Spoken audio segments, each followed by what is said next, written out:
without further ado, I welcome Mr. Arun Anand with my first question. Arunji, you have covered varied topics in your books. I read about I read your book, and I think first appropriate question will be: is there a common thread? Because you have covered the emergency and freedom of expression as well as Ram Janmabhoomi movement. I mean, what was the common thread? First of all, I want to thank the organizers for inviting me in this session. Now, coming to your question, Dr. Nalva, see, the thing is that the common thread amongst all this is that the way we have defined, the way we have defined nationalism, the way we have defined what you call Hinduism, the way we have or Hindutva or Hinduness. All these are certain very significant aspects of our history which have been ignored.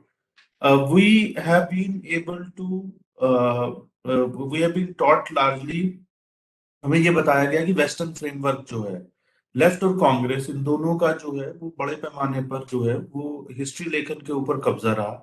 तो उन्होंने दो काम किए, आपको और हमें याद होगा, and I think Prachi still a student, so she would remember कि history, they made history such a boring subject. History was not about, history is not about the dates. History is not about maps. History is about chaps. History is about people.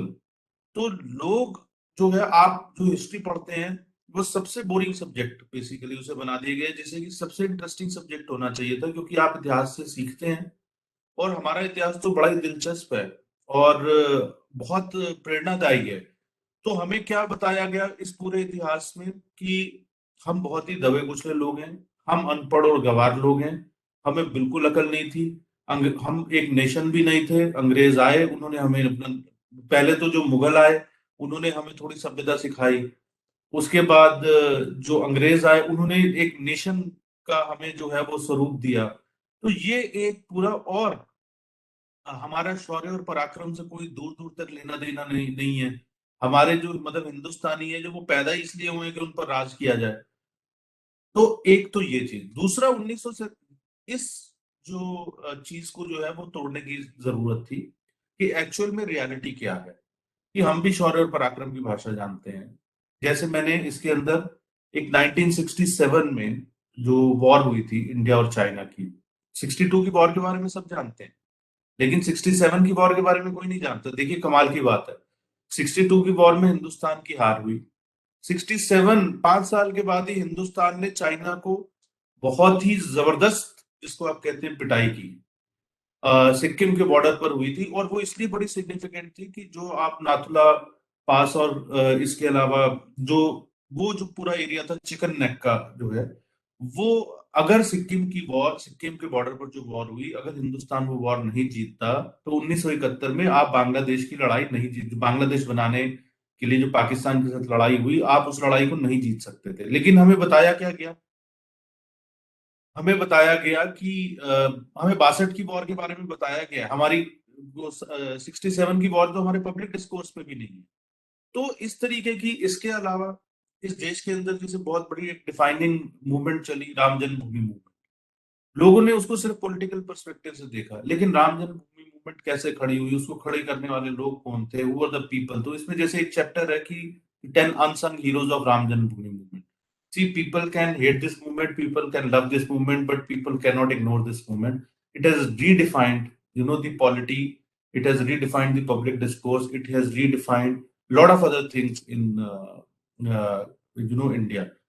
तो ये मुझे लगता है कि ये सारी चीजें, तो ये कॉमन थ्रेड ये है कि जो गलत इतिहास पढ़ाया गया या जो इतिहास में चीजें छोड़ दी गई, ऐसे व्यक्ति, और जो हमारा सही इतिहास है, ऐसे व्यक्ति, ऐसी घटनाएं और ऐसे स्थान, इनके बारे में चर्चा करना, इनके बारे में बेसिक जानकारी देना। So this is the common thread. इसलिए आपको इसमें जो है वो भारतीय मजदूर संघ के बारे में भी बात मैं कर रहा हूँ, मैं वनवासी कल्याण आश्रम के बारे में भी बात कर रहा हूँ, मैं राम जन्मभूमि मूवमेंट के बारे में भी बात कर रहा हूँ, मैं चीन के बारे में बात कर रहा हूँ, और मैं फैज अहमद फैज के बारे में भी बात कर रहा हूँ। मैं एक बात और बस जो है वो कहना चाहूंगा इस सवाल के जवाब में, हमारे लिए बड़े सारे फॉल्स आइकन्स भी क्रिएट किए गए जबरदस्ती के। दो काम किए गए, एक तो फॉल्स आइकन्स क्रिएट किए जो ठीक आइकन्स थे, जो हमारे आइकन्स होने चाहिए थे, जो हमारे राष्ट्र पुरुष होने चाहिए थे, जो हमारे जो राष्ट्रीय विचारों के संवाहक थे, जो राष्ट्रीय विचारों के प्रतीक थे, जिन्होंने राष्ट्रीय विचारों को जिया अपने जीवन में। और तो ऐसे लोगों को जो है वो भुला दिया गया और फॉल्स आइकन क्रिएट किए गए। जैसे अगर आपको ध्यान हो, आगे हम चर्चा करेंगे इस पर भी विस्तार में, पर एक छोटा सा कि शाहीन बाग में जब सीए को लेकर जो है, सिटीजनशिप अमेंडमेंट एक्ट को लेकर जो है, जब ये धरना प्रदर्शन चल रहे थे, तो उस समय फैज अहमद फैज जो कि एक पहले 47 से पहले जो है वो हिंदुस्तान में ही थे, 47 के बाद वो पाकिस्तान चले गए। उनको बड़े प्रोग्रेसिव लॉयर के तौर पर उनकी एक नज्म है जो है कि हमने देख लिया है, हम देखेंगे, समथिंग लाइक दैट। तो उसको बड़ा स्टेज से गाया जाता था, और फैज अहमद फैज साहब को जो है वो एक जो है बड़े प्रोग्रेसिव जो है वो शायर की तरह जो है प्रदर्शित किया गया। तो मैंने एक लंबा डिटेल्ड चैप्टर उसमें लिखा है कि वो आदमी फंडामेंटलिस्ट था, वो आदमी एंटी इंडियन था, वो आदमी जिन्ना का चमचा था।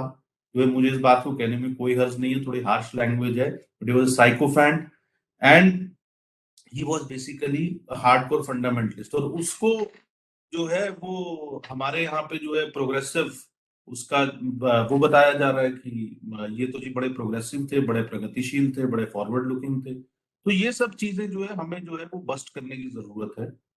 और मैं कई अखबारों में और कई जगह पे लिखता हूँ, तो जब मैं अपने अलग अलग कॉलम्स के लिए मैंने रिसर्च करना शुरू किया, तो उस समय मैंने ये ऐसी बहुत सारी घटनाओं और व्यक्तियों के जो है वो आई केम अक्रॉस, तो मुझे लगा कि ये इतिहास के पन्नों की तो बात छोड़िए, ये आर्काइव्स में भी इनका कोई नामो निशान नहीं है। और शायद आर्काइव्स में जहाँ हैं भी इनकी कहानियां, वो धूल जो है वो फांक रही हैं, और उनके ऊपर कई कई इंच जो है मिट्टी जम चुकी है, तो उसको हटाने की जरूरत है।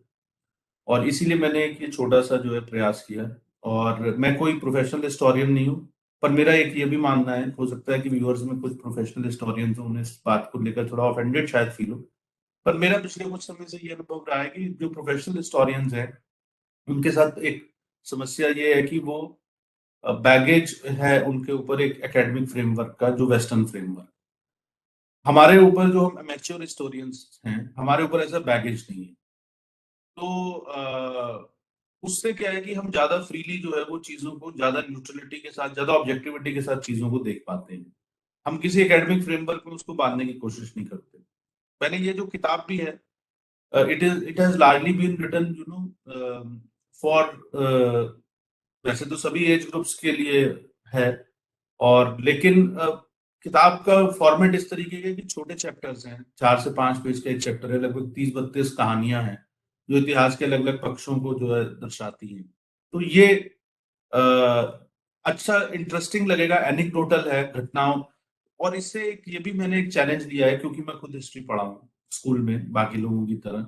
आई think history can be a very interesting subject, and we have to make history very interesting. तो ना सिर्फ कंटेंट बल्कि form and style of writing के नजरिए से भी I have tried to explore a new paradigm.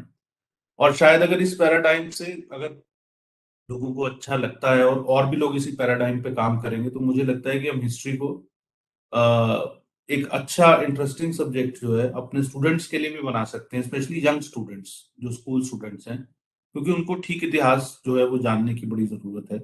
सारी गड़बड़ियां जो है वो आपके हमारे समाज में जितनी गड़बड़ियां चल रही हैं उसके मूल में कहीं ना कहीं हमारा जो इतिहास बोध और हमारी जो इतिहास दृष्टि है, उसमें जो फॉल्ट है, उसमें जो फॉल्ट लाइंस हैं, उसकी वजह से मुझे लगता है कि ये सारी दिक्कतें हम जो आज कंटेम्परेरी ईरा में भी देख रहे हैं। तो इसलिए मुझे लगता है कि स्वतंत्रता का अमृत महोत्सव खासकर जब हम मना रहे हैं, ऐसे में ये पुस्तक महत्वपूर्ण हो सकती है, क्योंकि मैंने एक चीज और ये है कि इसमें लगभग पिछले 60-70 साल का ही इतिहास जो है वो लिया है। हमारे यहाँ एक समस्या भी है, 1947 के बाद जो बहुत ज्यादा किताबें उपलब्ध नहीं है 1947 के बाद की घटनाओं के लिए या 1920-25 के बाद की घटनाओं के लिए। तो जब हम इतिहास की बात करते हैं तो हम 200 साल, 100 साल, 150 साल पीछे चले जाते हैं। तो मैंने प्रयास इसके अंदर ये किया है कि लगभग पिछले 70-80 साल का ये मैक्सिमम अगर आप कहें तो 9 दशक का समय इसमें से, तो 1925 को लगभग आप एक कट ऑफ डेट के तौर पे मान के चल सकते हैं, 1920-25 के आसपास से।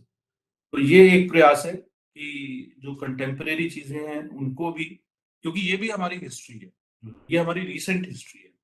सो और इसके बारे में कोई चर्चा ही नहीं करता है, तो that is why I said that it is forgotten history. जी।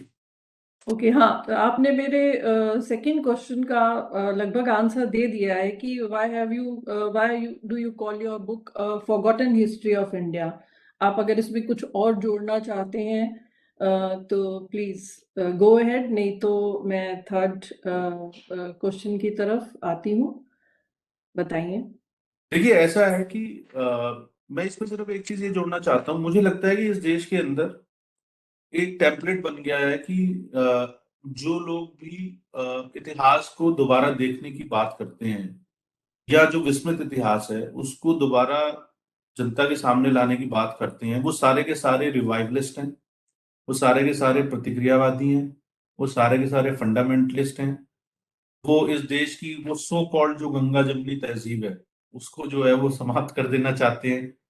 ऐसा है नहीं। पहली बात तो ये गंगा जमनी तहजीब जो है ये भी एक गलत इतिहास बोध और गलत इतिहास दृष्टि से निकला हुआ है। हमारे गंगा जमुना सरस्वती, यमुना सरस्वती का संगम है, तो ये गंगा जमनी तहजीब नाम की कोई चीज नहीं हो सकती। ये तो एक फसाड है जो बेसिकली जो हिंदुओं पर एक बड़े पैमाने पर अत्याचार हुए और उसको कवर करने के लिए जो है ये गंगा जमुनी तहजीब का जो लवादा जो है वो उड़ा गया। बहरहाल मैं उस पर ना जाते हुए, तो मैं आपको दो तीन बातें, ये मैंने फॉरगॉटन हिस्ट्री ऑफ इंडिया इसे इसलिए भी कहा क्योंकि हिस्ट्री जो है दो जगह पर हम भूल गए इन घटनाओं के बारे में। पहला तो जैसे मैंने कहा कि हमारे जो एकेडमिक करिकुलम्स हैं उसके अंदर। दूसरा, कई बार ऐसा होता है कि जो एकेडमिक करिकुलम में तो चीजें नहीं है लेकिन वो लोक स्मृति में रहती है। In public memory basically these things are there. The unfortunate part is that in public memory also these things are going away, और उसके बड़े सीरियस रिपरकशंस होते हैं। जैसे मैं आपको एक एग्जांपल देता हूँ। हाल में हमने देखा जो किसान आंदोलन चल रहा था उसमें, और पंजाब में खासकर जो है काफी सेंसिटिव स्टेट भी है, बॉर्डर स्टेट होने के कारण एक नैरेटिव बनाने की कोशिश की जा रही थी कि हिंदू वर्सेस सिख्स का, और इसके साथ ही एक नैरेटिव ये भी बनाने की कोशिश की जा रही थी कि जो आरएसएस है, राष्ट्रीय स्वयंसेवक संघ है, वो तो हिंदुत्व की बात करने वाला है और वो सिखिज्म को जो है ना एक तरीके से यूजर्व कर लेना चाहता है, पूरी तरह से अपने हिंदुत्व के अंदर जो है ना उसको को ऑप्ट कर लेना चाहता है। सिखिज्म की आइडेंटिटी को जो है वो खत्म कर देना चाहता है। ये एक सेक्शन का नैरेटिव। तो अब आप कमाल की बात ये देखिए, इसके अंदर एक पीस है जिस जो मैंने लिखा है, एक चैप्टर है इस किताब में कि how RSS Swayamsevak saved Darbar Sahib twice. जो आरएसएस के वॉलंटियर्स थे उन्होंने दरबार साहिब जो क्या कहते हैं अमृतसर में, उसके ऊपर मुस्लिम लीग के गुंडों ने तय कर लिया था कि इसके ऊपर हमला करना है, इसको डेसिग्रेट करना है, इसके ऊपर कब्जा करना है। और अमृतसर के अंदर ये 47 में जब पार्टीशन हो रहा था उस दौर की बात है, और अमृतसर उस समय ऐसा अमृतसर नहीं था जो आप देखते हैं। पूरा प्रशासन मुस्लिम था, पूरा जो पुलिस वाले थे वो मुस्लिम थे। तो मेरा उसके अंदर किस तरीके से संघ के स्वयंसेवकों ने अपनी जान पे खेल के 2 बार दरबार साहिब को बचाया। अगर ये बात इतिहास के सामने, इतिहास की ये बात अगर आज हमारे को स्मृति होती इस बात की, आज if had we remembered this thing, would there have been anybody had been able to create such a fault line that RSS is basically trying to co-opt Sikhism? तो ये इस तरीके, इसलिए ये जो फॉरगॉटन हिस्ट्री ऑफ इंडिया जो है, तो इसके ऐसे बहुत सारे जो एस्पेक्ट्स हैं वो हमें जैसे मैंने आपसे हमारे मतलब किसी समाज में, in any society there has to have that pride, that self confidence. तो हमारे को तो 62 के मैंने चार जैसे आपको चीन वाला उदाहरण दिया उसमें मैं बताया गया कि नहीं जी हम तो चीन के सामने बहुत कमजोर देश हैं। जो है। तो ये जो सारी चीजें हैं, मुझे लगता है कि इन सबको थोड़ा सा जो है वो, that is why I have said that it is forgotten history. किताबों में ना हो कोई फर्क नहीं पड़ता, लेकिन क्या हुआ कि हम लोग जिस पीढ़ी के हैं उसमें हम कम से कम ओरल टेल्स जिसको बोलते हैं ना, मौखिक जो है, जो हमारे यहाँ एक श्रुति परंपरा भी है, तो ओरल ट्रेडिशन एक हिस्ट्री का होता था, रिसेंट हिस्ट्री का। जैसे हमारे पिताजी हैं जो है, वो हमें बताया करते थे कि भाई पार्टीशन के दौरान क्या हुआ, किन लोगों ने हमें बचाया, किन लोगों ने कैसा बिहेव किया। तो इस तरीके की बहुत सारी चीजें जो है ओरल ट्रेडिशन में हमें सुनने को मिलती थी। पर अब इंटरनेट आने के बाद तो ओरल ट्रेडिशन भी खत्म हो गया है। ठीक है ना, अब तो लोग बोलते हैं कि अलेक्सा बताओ जो है, ठीक है ना, कि आज तुम्हारे पास कौन सी कहानी है मुझे सुनाने के लिए। तो एलेक्सा उसको जो है शायद वो है क्या कहते हैं, कौन सी कहानी सुनाएगी, कम से कम ये कहानियां तो नहीं सुनाएगी जो हमारे जो पेरेंट्स थे या जो हमारे ग्रैंड पेरेंट्स थे वो हमें सुनाया करते थे। तो इसलिए भी इस तो इसलिए पब्लिक मेमोरी से जो है वो सारी की सारी चीजें जो है समाप्त होती जा रही हैं। और शायद हम आगे आने वाली कुछ जनरेशन, जैसे आपने तो हम डॉक्टर निर्भा किताब लिखी है ये राम जन्मभूमि वाली, तो मैं आपके साथ को ऑथर ही था। तो उसका भी ट्रिगर पॉइंट क्या था जो है, वो भी एक फॉरगॉटन हिस्ट्री की तरह ही था कि जनरेशन आजकल की ये कह रही है कि अरे वहां पे आप सुलभ शौचालय बना दीजिए, वहां पर अस्पताल बना दीजिए। ये And that क्यों हुआ? Shri ये Ram is a इसलिए, myth. Shri Ram is a myth. That was also that was also, ठीक है ना। इनफैक्ट जो अभी सलमान खुर्शीद साहब की किताब आई है सनराइज ओवर अयोध्या, में उसे पढ़ रहा था, उसमें उन्होंने फिर यही थ्योरी प्रोपोगेट करने की कोशिश की है कि वो मिथ है। Arun तो ji. मेरे कहने का मतलब ये है इसमें कि हमारी जो पब्लिक डिस्कोर्स है, जो हमारे पब्लिक मेमोरी है, उसके अंदर इन सारी चीजों को दोबारा लाना बड़ा जरूरी है। जो देश अपने, हम शौर्य और पराक्रम, ये ये हमारे मूल गुण है बेसिकली जो है। तो कहते हैं ना कि क्षमा शोभती उस भुजंग को जिसके पास गरल हो। तो भैया हम सबके सामने बड़े विनम्र रहते हैं भारतीय, हम सबको अपने साथ लेके चलते हैं, पर इसका मतलब ये नहीं है कि हमारे में शौर्य और पराक्रम नहीं है। तो मेरा ये प्रयास खासकर इस चीज को भी दिखाने के लिए था कि इसमें कई कहानियां ऐसी हैं जो रिसेंट टाइम्स में भारतीयों के शौर्य और पराक्रम की बात करती हैं। तो ये एक जो है कारण था। जी आप कुछ कह रही थी डॉक्टर नंद। हाँ हाँ जी अरुण जी, जैसे आपने ओरल ट्रेडिशन की बात की, तो मैं ये जानना चाहूंगी कि आपकी जो इसमें सोर्स ऑफ इंफॉर्मेशन क्या थे, और क्या वो बाकी राइटर्स के लिए भी असेसिबल हैं? जी ये आपने अच्छा सवाल पूछा कि मैं अपना ट्रेड सीक्रेट जो है वो शेयर कर लूं सबके साथ। तो खैर नहीं, ये ट्रेड सीक्रेट की बात नहीं है, ये it's a very important question. क्योंकि सिर्फ एक, देखिए किताब जो है वो स्वांत सुखाए के लिए भी दो दो तरीके से जो है वो लेखन होता है। एक होता है जिसे कहते हैं हम स्वांत सुखाए, कि भाई मेरे को लिखने का शौक है, मैं लिख रहा हूँ तो मुझे खुशी मिलती है, मुझे सुख मिलता है, उसमें कोई गलत वो नहीं है। तो जनरली जब आप देखते हैं कि जो फिक्शन लिखा जाता है, मेरा ऐसा विचार है, और तो वो स्वांत सुखाए के लिए लिखा जाता है। लेकिन जब आप नॉन फिक्शन लिखते हैं जनरली, तो उसमें आपका एक बहुत स्पेसिफिक जो है ना, you want to promote an idea और you want to propagate a theory. आप किसी एक विचार को आगे बढ़ाना चाहते हैं क्योंकि आप उस विचार के प्रति अपनी को बहुत ज्यादा प्रतिबद्ध महसूस करते हैं, you feel lot of commitment towards that thought. तो मुझे भी ये था कि ये जो जैसे मैंने आपसे कहा कि ये जो इतिहास के विस्मृत अध्याय हैं ये सामने आने चाहिए। तो इसके लिए मैंने 4-5 साल मुझे लगे इस पूरी किताब को करने में, ओवर अ प्रोसेस जो है। और मैं एक्चुअली कई जगहों पर जो कॉलम लिख रहा था उसके लिए, तो जब मैंने रिसर्च करना शुरू किया, एक तो देखिए मैंने इसमें इंटरनेट जो है ना उसका सहारा बहुत ज्यादा नहीं लिया है। इंटरनेट का सहारा मैंने सिर्फ इस चीज के लिए लिया है कि उस पर कई बार आपको कुछ ऐसी पुस्तकों की पीडीएफ मिल जाती हैं जो मार्केट में अब अवेलेबल नहीं है, जैसे प्रिंट में अवेलेबल नहीं है, पुरानी पुस्तकें हैं कुछ, या आपको पुस्तकों के बारे में जानकारी मिल जाती है या आप ऑर्डर कर सकते हैं। तो मैंने जो सोर्सेज एक्सेस किए हैं, तो देखिए नेहरू मेमोरियल ऑनलाइन उसका बहुत सारा अवेलेबल है, नेशनल आर्काइव्स का बहुत सारा मटेरियल ऑनलाइन अवेलेबल है। इसके अलावा जो संघ से आरएसएस पे इसमें काफी सारी स्टोरीज है, तो आरएसएस से मैं अपने दर्शकों के लिए भी, जो खासकर संघ से संबंधित विषयों पर ऑथेंटिक जानकारी चाहते हैं, तो 2-3 प्रकाशन है उनकी जो पुस्तकें हैं, जैसे सुरुचि प्रकाशन है, उसकी जो है आपको बहुत ऑथेंटिक उसमें संघ से संबंधित जो है वो ऐतिहासिक जो है रिकॉर्ड मिल जाएंगे। इसी तरीके से लोकहित प्रकाशन है, फिर पांचजन्य और ऑर्गेनाइजर के आर्काइव्स हैं। ये तो खैर जो संघ वाला मामला जो है वो हुआ। संघ के आर्काइव्स का भी मुझे थोड़ा एक्सेस था, तो मैंने उनको भी, आरएसएस के आर्काइव्स को भी यूज किया। अपार्ट फ्रॉम दैट जो है वो प्राइमरी रिसोर्सेज के तौर पर जो है कुछ पुस्तकें, संदर्भ पुस्तकें, उनका जो है इस्तेमाल किया।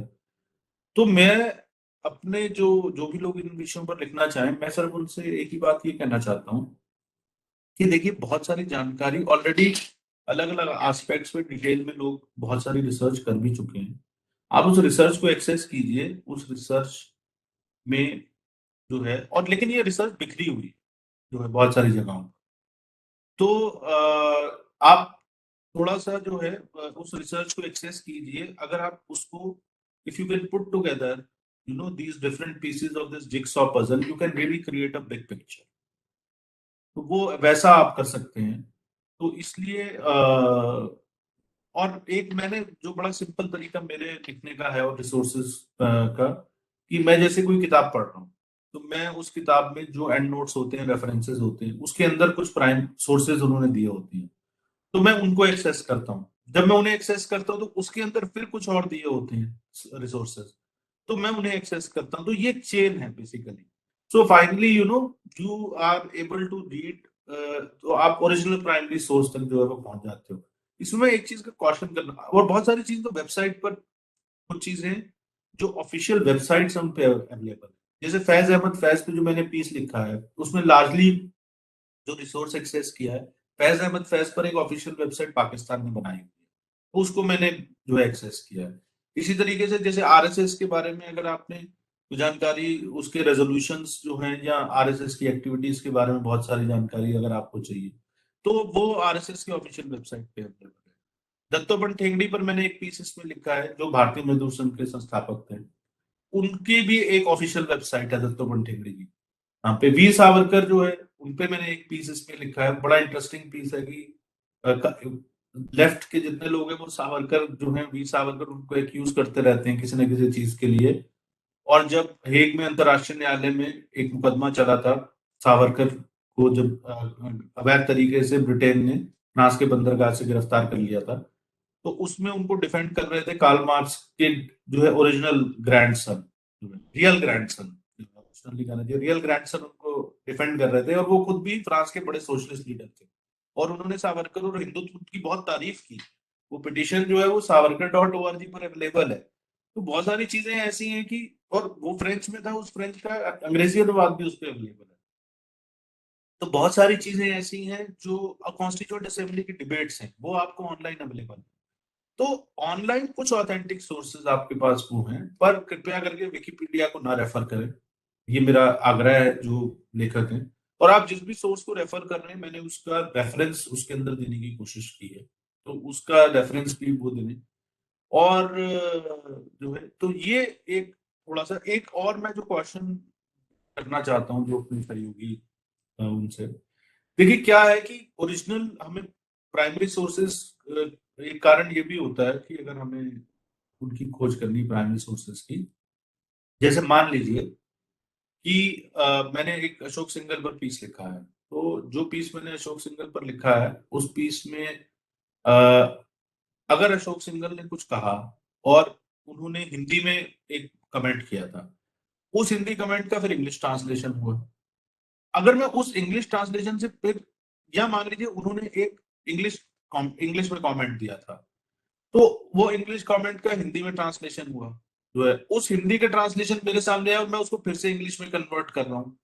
तो क्या होगा कि उन्होंने ओरिजिनल कुछ और दिया था, मैंने कुछ और कर दिया। मैं उन वर्ड्स को एग्जैक्टली एड वर्बेटिम इस्तेमाल नहीं कर रहा हूँ। इसको बोलते हैं कि गेटिंग लॉस्ट इन ट्रांसलेशन। ये बड़ा इंपॉर्टेंट है कि आप जिस सोर्स को एक्सेस कर रहे हैं, वो प्राइमरली बेसिकली मुख्य रूप से किस भाषा में लिखा गया था। तो अगर वो उसी भाषा में लिखा गया था जिस भाषा में आप ट्रांसलेट कर, जिस भाषा में आप लिख रहे हैं, तो आप ओरिजिनल जो उन्होंने कहा था उस भाषा में उसको देखें, उसके ट्रांसलेशन को ना देखें।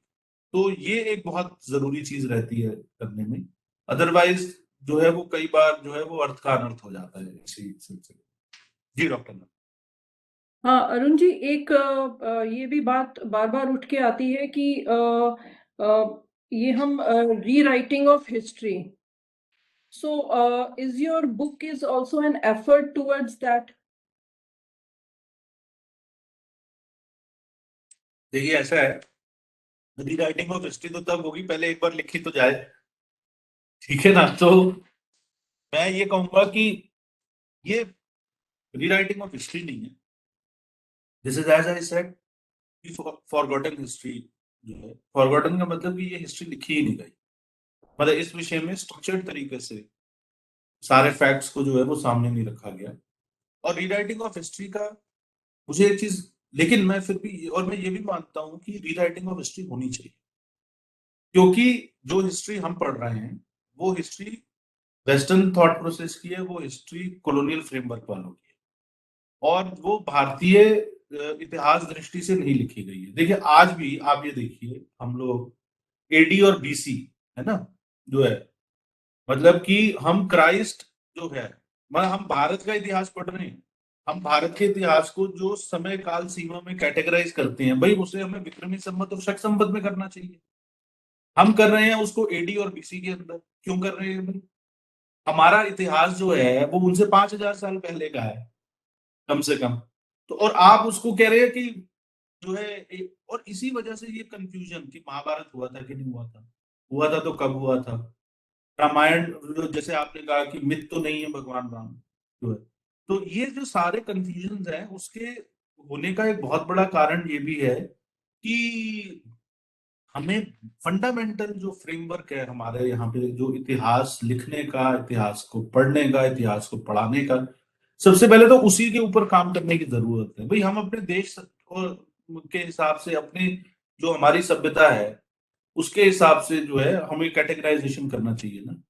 और हम क्यों एडी और बीसी जो है, एक जो है अखिल भारतीय इतिहास संकलन योजना के नाम से एक इतिहासकारों का समूह है जो जिसने ये पर्टिनेंट सवाल उठाए हैं, और भी बहुत सारे उठाए हैं।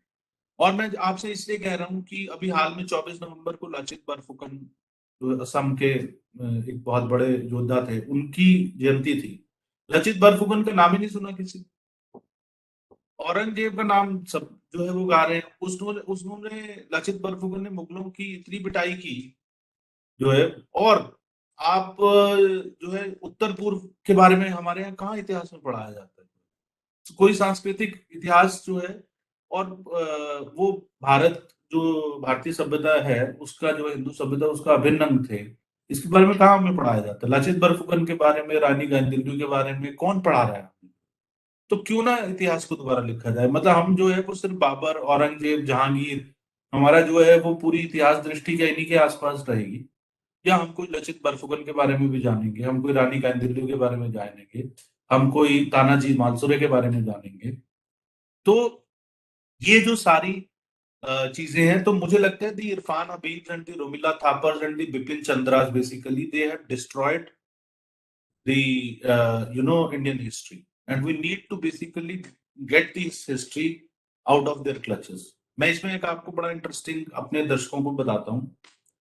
इलाहाबाद हाई कोर्ट ने जब राम जन्मभूमि का मसला चल रहा था तो उसमें उन्होंने कई ऐसे बड़े बड़े इतिहासकार, दिग्गज इतिहासकार जो इस पे अपनी टिप्पणियां कर रहे थे, उन्होंने उनको बुलाया और कहा कि आइए जरा, आप तो इस बात के सब्जेक्ट मैटर एक्सपर्ट बन रहे हैं, तो आप ही बता दीजिए कि यहाँ पे क्या था, राम मंदिर था कि नहीं था, वो था। जितने भी सो कॉल्ड जो है बड़े बड़े हिस्टोरियंस वहां पर गए थे, आप वो जो है वो ऑनलाइन भी ये बहुत सारी जानकारी उपलब्ध हो जाएगी। और नहीं तो आप इलाहाबाद हाई कोर्ट की जो जजमेंट है उसका ऑपरेटिव पार्ट तो बहुत सारी जगह पर अवेलेबल है, लेकिन मेरे विचार में शायद मीनाक्षी जैन जी की एक पुस्तक है, दो दो पुस्तकें हैं, उसमें से एक पुस्तक के अंदर उन्होंने इस पूरी बहस के बारे में भी चर्चा की है। तो उनको बुला के पूछा भाई, तो वो कह रहे हैं नहीं जी, मैं तो मेरे को तो कुछ ज्यादा इस विषय में जानकारी नहीं है, ना मैं सब्जेक्ट मैटर एक्सपर्टाइज हूँ, ना मैं कभी अयोध्या गया हूँ, ना मुझे आर्कियोलॉजी का ए पता है, तो कोर्ट ने फटकार भी लगाई इन लोगों को। तो ये इस तरीके के इंटेलेक्चुअल फ्रॉड हुआ। इरफान हबीब के पिताजी इतिहासकार थे, उन्होंने कुछ लिख दिया, इरफान हबीब ने उनको कोट करते हुए लिख दिया, इरफान हबीब को कोट करते हुए 50 पीएचडी हो गई और वो बन गया ऐतिहासिक तथ्य। इस तरीके से हमारे देश के इतिहास का निर्माण किया गया। स्वामी विवेकानंद को जो है री एस्टेब्लिश करने में एज एन आइकन जो है, एज ए हिंदुत्व आइकन जो है, सालों साल लग गए। जो है तिलक के बारे में कितना एक पैराग्राफ पढ़ाते हैं, गरम दल के नेता थे। आप बिपिन चंद्र पाल की राइटिंग्स पढ़ें, आप जो है क्या खूबसूरत राइटिंग्स हैं, क्या कमाल की राइटिंग्स हैं, इंटेलेक्चुअल डेप्थ वाली राइटिंग्स हैं जो है। गोपाल कृष्ण गोखले जो है इकोनॉमिक्स की जो है मास्टरी थी उनकी जो है। और बहुत सारे और विषयों पर भी जो है कहाँ हमें पढ़ाया जाता है। अरबिंदो का कितना लिटरेचर हम लोगों ने पढ़ा है, हमें पता ही नहीं कि अरबिंदो का लिटरेचर क्या वो था। तो इसलिए ये जो है एक पूरे का पूरा जिसको आप कह सकते हैं कि मैं नेहरूवियन भी नहीं कहूंगा, बट शुरुआत में नेहरूवियन और बाद में एक साइकोफेंसी की हिस्ट्री जो है वो कर दी गई। मैं आपको बहुत इंटरेस्टिंग चीज जो है वो बताता हूँ कि 1960 के दशक में एक प्रोजेक्ट शुरू हुआ था कि जिसमें पूरे भारतीय स्वतंत्रता आंदोलन के इतिहास का जो है वो लेखन किया जाए। कई वॉल्यूम्स में वो आना था। उसके कुछ वॉल्यूम्स इनिशियली हुए और वो पब्लिश कर दिए गए, भारतीय विद्या भवन ने किए। उसके बाद नूरुल हसन साहब जो है वो बन गए एजुकेशन मिनिस्टर। और उसके बाद जो है पूरा लेफ्ट ने और पूरा जेएनयू बना, जेएनयू एस्टैब्लिश हुआ, Indian council of historical research वगैरह सब इंस्टीट्यूशन इन्होंने डिस्ट्रॉय कर दिए। ये आज की सरकारों पे या उन पे इंस्टीट्यूशन डिस्ट्रॉय करने की बात करते हैं, इंस्टीट्यूशन तो इन लोगों ने डिस्ट्रॉय किए हैं। तो इंस्टीट्यूशन डिस्ट्रॉय कर दिए, पूरा सब वो पूरा उसका प्रकाशन बंद हो गया। रियल हिस्ट्री हमारे जो है इतिहास के जो है वो स्वतंत्रता आंदोलन का लिखा ही नहीं गया। तो मुझे लगता है ये जो अमृत महोत्सव आया है और पार्टीशन का के बारे में तो कोई चर्चा ही नहीं करता। वो तो अच्छा हुआ कि प्रधानमंत्री जो है उन्होंने विभाजन में विषय का स्मृति दिवस मनाने की बात कर ली। ये तो कौन चर्चा कर रहा है पार्टीशन में? It was the biggest human tragedy of recent times जो है। Crore of people were basically displaced, crore of people, लोग जनरेशन पीछे चले गए उसमें जो है। तो उसके बारे में कोई बात अरुण जी, नहीं मैं कर रहा है। इसी से रिलेटेड एक बात आपसे पूछना चाहूंगी कि what is your advice to the new authors? Like आप कहते हैं कि लिखना चाहिए, तो what should be your advice to the देखिए मैं अपना ऑथर्स? एडवाइस दूंगा, पर मैं इससे पहले एक अपने दर्शकों को और बताना चाहता हूँ, क्योंकि ये फॉरगॉटन हिस्ट्री का जब मैं बता रहा था कि इसके बारे में, इसमें एक और बहुत इंपॉर्टेंट मुद्दा था, वो था गोवा। गोवा का 1961 में आजाद हुआ और गोवा पर चूंकि डॉक्टर नलवा जो है वो उनकी अगली पुस्तक गोवा पर आने वाली है, तो मैं चाहता हूँ कि वो थोड़ा सा इसके विषय में दर्शकों को बताएं कि क्या उनकी पुस्तक है और गोवा का थोड़ा सा एक ग्लिम्स दें, तो जिससे पता चलेगा कि क्या है forgotten history of India. Doctor Nalwa. Yeah, sure. I would love to.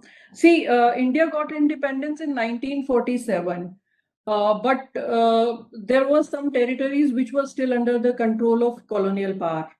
And Goa, which was the first territory which was annexed, European annexed it, and it was the last to be freed.